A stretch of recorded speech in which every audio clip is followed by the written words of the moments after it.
nekad i sad. Aja je sedela za konferencijskim stolom, udobno zavaljen u fotelju. Misli su mu odlutale sa debate koja se rodila.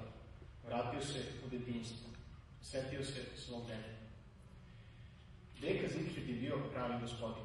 Pedantan, otmenog držanja, kako to i priliči Sajđiji. I to ne bilo kako, već najbolji u cijeloj Bavarskoj, na Aleksandar placu. Uvek je bio odmeren. U stvari skoro uvek. Jedino bi se ražestio na pomen njegovih ratnih dana i male zemlje na Balkanu. Tada bi padao u vatru, gubio prisebnost, a znao bi da opsuje taj tvrdoglani narod, kaljevu zemlju i krivu Drinu. Ljutio se što su ga ti tvrdoglavi seljaci naterali da zakasni jedini put u svom životu, a tako mu se žurio na istok i u Solun. U povratku iz rata kaže da je nadoknadio vreme bežeći pred tim varvarima bez predeha sve do Minhena. Tamo ga je čekao Sinčić, moj tata. Moj tata. Kakva pojava, kakva figura. A tek kako su mu stajale pilotska uniforma i naočare. Cijelom Luftwaffeu nije bilo takvog. Čak je dobio i orden. Crne boje u obliku nekog krsta.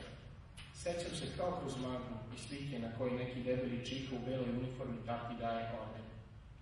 Pričali su mi da je Vater Fritz dobio orden zbog letova iznad nekog ostrava. To su mi bile neke od prvih uspomena iz detinjstva. Kada sam porastao, nije bilo ni ordena, ni slike, a tata i dalje leteo, sada bez naočara, u civilnom vazduhoplovstvu. Mrzeo je jedino kada bi dobio letove za Beograd.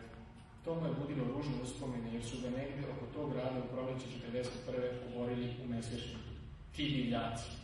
Mirni i ljubazni tata bio je besan kao ris, valjda zbog toga što je u poljanama oko Beograda aterirala i njegova vojna karijera. Aja je duboko uzdahnula, prisjećajući se porodične istorije. Ne, nije osjećao želju za osvetom. Kultivisanom Evropejcu tako osjećanje bilo je strano.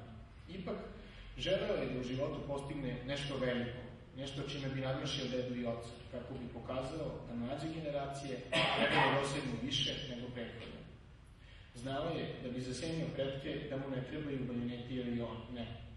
Protiv ove male zemlje i naroda to ne pomaže. Znao je da će mu najjače oružje biti kada udari Srbina Srbina. Gledao je u te ljude koji su sedeli oko njega i pored stola u publici, zamišljajući kako se svađaju, psuju, dele, hvataju za uši. Osmeh mu je titrao na oglu usana dok se naslađivao svojim paklenim planom. Iz razmišljanja ga okrenuo i poziv voditelja konferencije. Gospodine ambasadore, imate reč.